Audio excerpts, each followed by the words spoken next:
Hey everyone, Coach Powers here, and today I want to talk about one of the biggest misconceptions in the benzo community, and that is on the nature of symptoms, right? Especially post-benzo symptoms. And what I mean by that is so much of your symptoms post-benzo as you're healing are in fact a sign of your healing. But it doesn't feel like that, right? It doesn't feel that way when you're seeing all these neurological stuff going on and being driven, mad by fear and adrenaline and high cortisol and insomnia and hyperarousal and all of this stuff. It really messes with your mind. And I was thinking about something that happened to me about a year or two ago that really drove this home in terms of how wild it is to heal nerves, how slow nerves heal, and how they can behave really wonky and create a lot of neurological, let's call it neurological distortion. So one of the reasons the main reason I got put on benzo many years ago was a neck injury that I had. I had a car accident. I had some issues with my neck. I was going to a chiropractor who messed me up more. I had tons of health anxiety, and I had a lot of anxiety and panic and childhood trauma and a lot of things going on. I mean, I could have easily been put on a benzo or an antidepressant had I went to a doctor for any of those things. I want to be clear about that.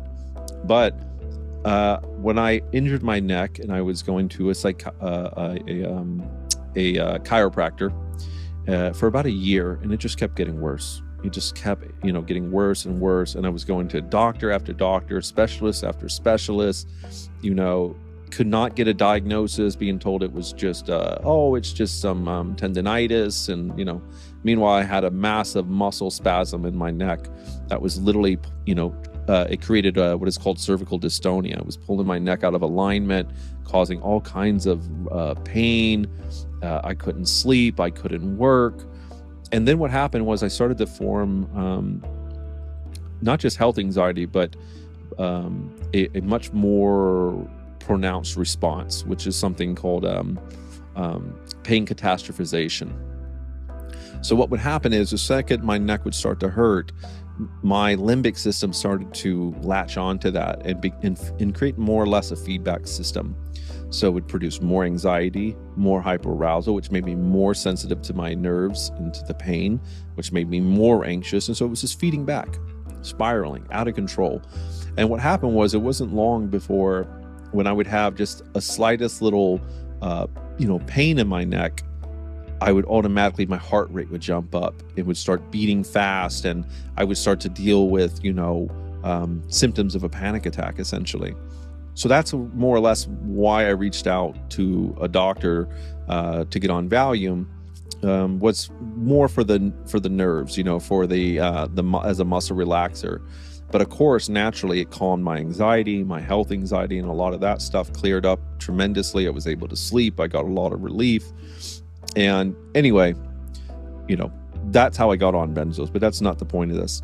I just bring that up as a backstory. So a couple years ago, I revisited this neck injury in a freak accident. Was literally brushing my teeth, used some mouthwash, leaned my head back to, gargle. And when I did, felt a pinch, an electrical feeling in my neck, immediately shot down my hand. My hand went numb.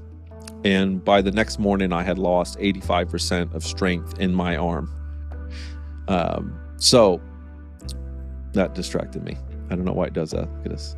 Let's see if it does it again. Anyway, 85% of strength lost in my arm. Pretty scary. Went to a doctor. I was having muscle twitches and tingling and just horrible pain.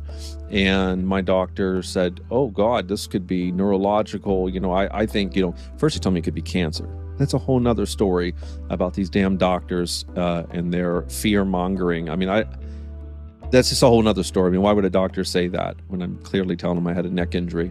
Says it could be cancer. That was alarming. Luckily, I had come a long ways with my own health anxiety, and I said, no, it's not cancer. I know what happened. I pinched a nerve. Anyway, then he scares me again and says, look, once you lose strength like that, it almost never comes back. I said, oh my God. He said, yeah, it can get so bad you won't even be able to pick up a pencil. So I leave there. I'm freaking out. I start seeing specialists. They say, don't worry, it's a pinched nerve. Yeah, you really pinched the hell out of it. It'll heal. You'll be fine. Give it time. So as the months are rolling by, yeah, indeed, I'm getting the strength back very slowly. I mean, very slowly. And I'm still having tingling and twitching and numbness and all of these symptoms, and they're fluctuating day to day. Some days it was like nothing happened. Other days was, you're like going, oh my God, am I going to need surgery? This is terrible. And I kept scheduling with these specialists because I wanted to be safe. I didn't want there to be something that somebody wasn't catching. And anyway, one thing that kept coming up was from every specialist, they told me, as nerves heal, they heal very slowly. They heal slower than bone, slower than muscle, slower than tendon, something like half an inch or less, a quarter of an inch a month, right? That's pretty slow when you think about it. It's just one nerve, say from your neck going down to your arm. If you're looking at 24 inches or something like that, you're talking, 2 years or more, 4 years of healing, which is just crazy when you think about it. But more importantly, as the nerve is healing, it starts to do some crazy feedback stuff.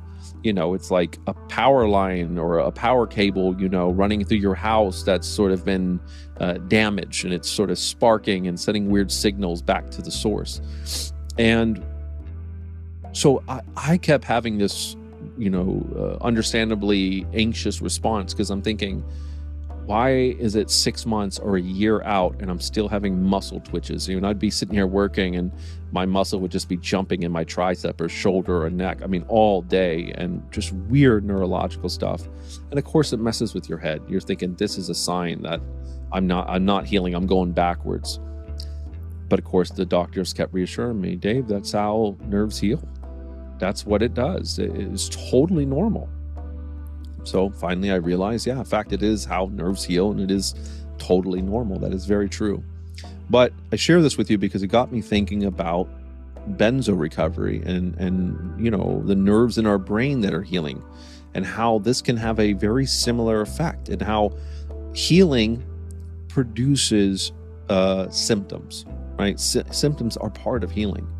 So if you're post-benzo and you're still dealing with symptoms, and while they're scary, I just hope you can wrap your head around this idea that it is a sign of healing. So before you get scared when you're dealing with certain symptoms, just take a moment to take a deep breath and say, these are healing symptoms. This is actually evidence that I am healing.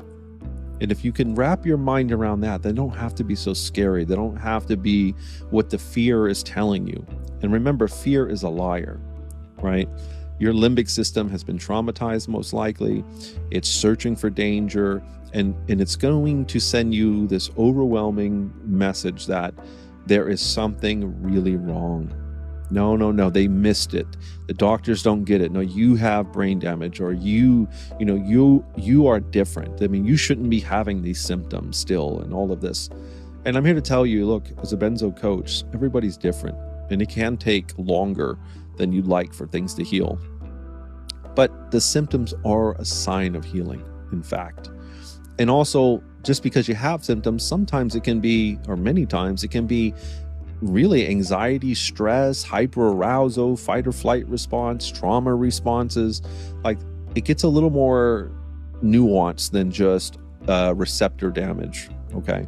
So even after your receptors are healed and your brain is healed and communicating properly in terms of withdrawal, it could still totally be reacting to trauma and anxiety and stress and a lot of other things, which is why I believe in a full neurological rehabilitation approach, a full neuroplasticity building, brain rewiring, approach to recovery. I think it's king in my experience, is that it really is king.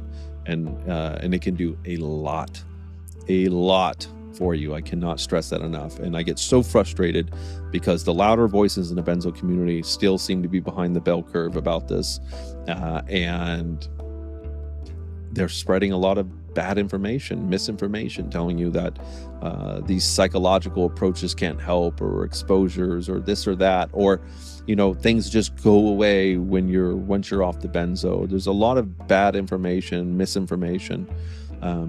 And recovery is an active process. We have to engage our recovery. Now, one more time, if you're post benzos, if you're coming off benzos, and well, firstly, if you're coming off benzos, yes, you are healing the whole taper. Please know that you are absolutely healing every day, even on the bad days. One might say, especially on the bad days, right? If you're post benzo and you're still having symptoms months after, it's completely normal. You're healing. You will still make a full recovery. Please give yourself some time to recover. The worst thing you can do is keep running that assessment every day of what am I feeling today? How does that compare to yesterday? What will tomorrow be? And, and then of course you have your healing deadlines, right? So it's February now, but I better be healed by, May or something. Trust me, do not do this. It is a trap, and it will only drag things out longer, right? We are trying to retrain the brain that you're safe, so that the brain can, kind of further facilitate its own homeostasis again, right? Because right now, many of you watching this, your brain is reacting as though we're on a battlefield, and there were bombs blowing up around you and stuff. And of course, this is all triggered by a chemical withdrawal. That's how powerful that chemical is. Can you navigate this in a way that facilitates your recovery and makes it easier for you to recover and ensures more of your recovery? 1,000%. Please hear me on that, okay? And if you want more information on that, I have more information than you could digest. Believe me, I have so much information on this. But seeing is believing. Take a chance. Maybe join the school. See for yourself people winning and applying the program and these techniques. One last time, because I tend to get off on tangents. If you're dealing with symptoms, I promise you, you are still healing, and they are just symptoms of recovery. Make peace with it. If you could even smile, I know this sounds wild, if you could even learn to smile with certain symptoms that you're feeling and say, that's a sign of healing. If you could befriend it, if you can make peace with it, if you can accept it, I promise you that will facilitate your recovery alone. That, I promise you, will do more for you than any amount of rumination could ever do. In fact, rumination is the great paralyzer for our recovery. All right, my friends, keep your heads up. You are healing. You will heal. And when you get to the other side, tell them Coach Powers told you so. Hey everyone, I'm Coach Powers, and I'm excited to announce the launch of my new online Benzo Recovery School. The school launched with Module 1 and will have a total of 4 modules, each module with a dozen or more video lessons. Here are some contents in Module 1. This creates the basis for my recovery program. If you know anything about my approach to benzo recovery, you know I'm a bit different than other benzo coaches in that I do not subscribe to the lay and pray model of recovery. Instead, I believe benzo injury is a kind of neurological injury that requires neurological rehabilitation. This neurological rehabilitation encompasses learning how to access our good chemistry while also reducing the so-called bad chemistry, cortisol and adrenaline, and also learning how to lull down our hypervigilant limbic system. This includes learning techniques in CBT, DBT, mindfulness therapy, and neuroplasticity building. Now, I've studied clinical psychology for the last 15 years of my life, and my benzo recovery program encompasses the same things that I use to make my own recovery after a 10-year, 40 milligram Valium dependence. My recovery program observes 4 stages of recovery with 3 tiers of development. In fact, my stages are all focused on development. This makes them different than the 3 obvious stages of recovery, which include the pre-taper, the taper, and post-taper. Instead, my stages serve as a kind of developmental roadmap, with each stage serving as a bridge to the following stage. These 4 stages include Stage 1, restoring hope, Stage 2, the new beginning, Stage 3, the montage, and Stage 4, coming home. Perhaps most importantly, each stage has 3 key learning goals and also 3 key roadblocks. These stages revealed themselves to me after years of working with literally thousands of people from all around the world. After enough experience, you begin to see patterns and trends, and you see where people triumph and what roadblocks can prevent them from moving forward. Now remember, just because you may have come off your benzo doesn't mean you automatically reach Stage 4, the final stage. Again, these are developmental stages. which is why someone can come off of their benzo and still be stuck in their recovery.